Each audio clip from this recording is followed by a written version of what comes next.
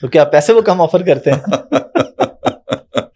اچھا سچی بات یہ کہ کرتے اس لیے ہیں کہ بہت سارے تو میرے دوست ایسے ہیں جو اس ملک کے ماشاءاللہ صفحہ اول کے ڈائریکٹرز ہیں, اور وہ مجھے کرتے رہتے ہیں. اس زمانے میں چونکہ ہم سبھی اسٹرگل کر رہے تھے تو وہ بھی اسٹرگل کر رہے تھے ہمارے ساتھ, لیکن اب تو وہ کرتے ہیں اور ابھی بھی کرتے رہتے ہیں. لیکن سچی بات یہ ہے کہ اب میں چونکہ اس بزنس میں اور اس کنسلٹنسی میں اتنا مصروف رہتا ہوں کہ ٹائم نہیں ملتا بالکل.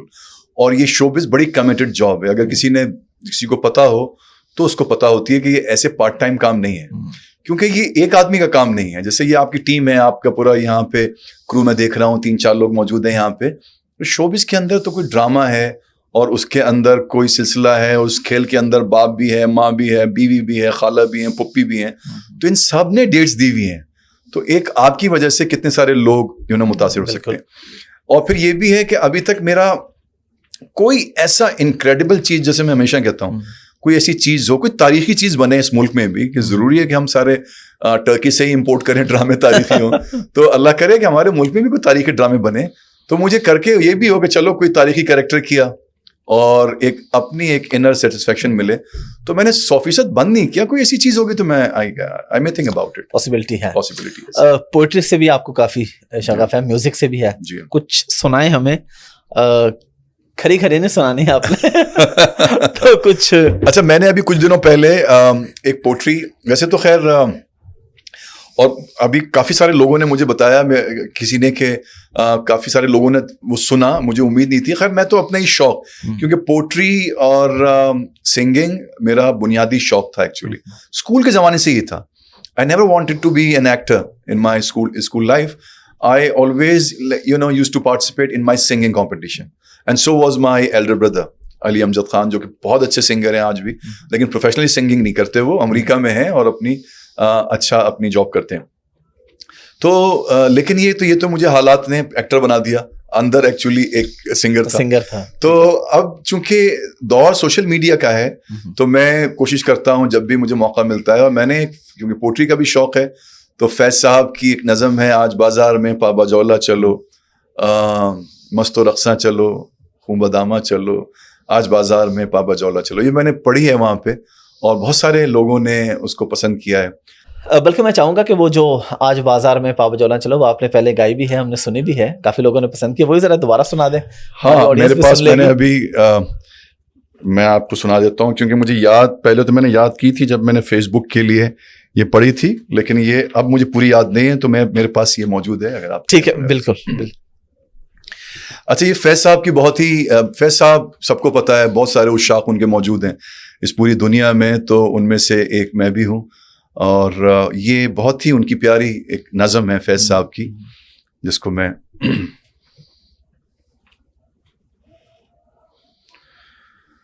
آج بازار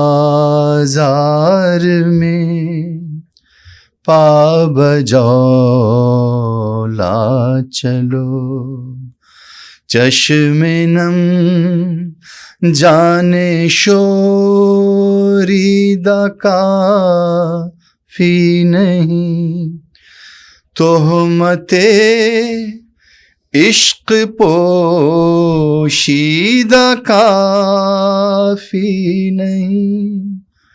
آج بازار میں پابا جولا چلو, دست افشاں چلو, مست و رقصاں چلو, خاک بر سر چلو, خون بدامہ چلو, راہ تکتا ہے سب شہر جانا چلو, حاکم شہر بھی مجمع عام بھی, تیر الزام بھی, سنگ دشنام بھی, صبح ناشاد بھی, روز ناکام بھی صبح ناشاد بھی روز ناکام بھی ان قدم ساز اپنے سوا کون ہے شہر جانا میں اب با صفا کون ہے رخت دل باندھ لو دل فگارو چلو پھر ہمیں قتل ہو آئیں یا رو چلو آج بازار میں پا بجولا چلو. بہت خوبصورت جناب, لائیو سننے کا الگ ہی مزہ ہے. کچھ اور بھی اگر آپ کے ذہن میں ہو آپ کا فیوریٹ. دیکھیں یہ وطن ہمیں بڑی قربانیوں کے بعد ملا, سچی بات یہ. اور جو میں نے بات کی تھی اسکول کے اندر جو میں نے سنگنگ کی, وہ آپ کو پتا ہے اسکول کے اندر کوئی فلمی گانے الاؤڈ نہیں ہوتے تھے, وہ نیشنل سانگ ہی الاؤڈ ہوتے تھے. جو کمپٹیشن ہوتا تھا تو ہم نے ہمیشہ نیشنل سانگز ہی گائے. تو ایک نیشنل سانگ میرے دل میں آ رہا ہے اور اس وقت سب کو ضرورت بھی ہے ہم سب ایک ہوں اس ملک کی خاطر, اس کے مستقبل کی خاطر. تو استاد امانت علی خان کا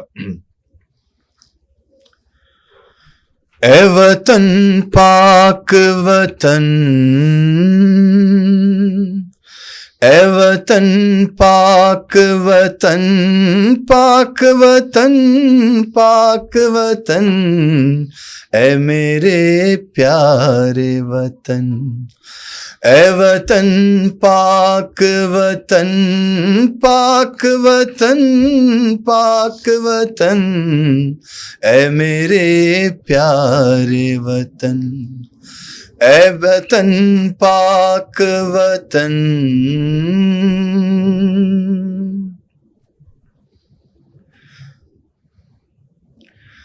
تجھ سے ہے میری تمناؤں کی دنیا پر نور, تجھ سے ہے میری تمناؤں کی دنیا پر نور.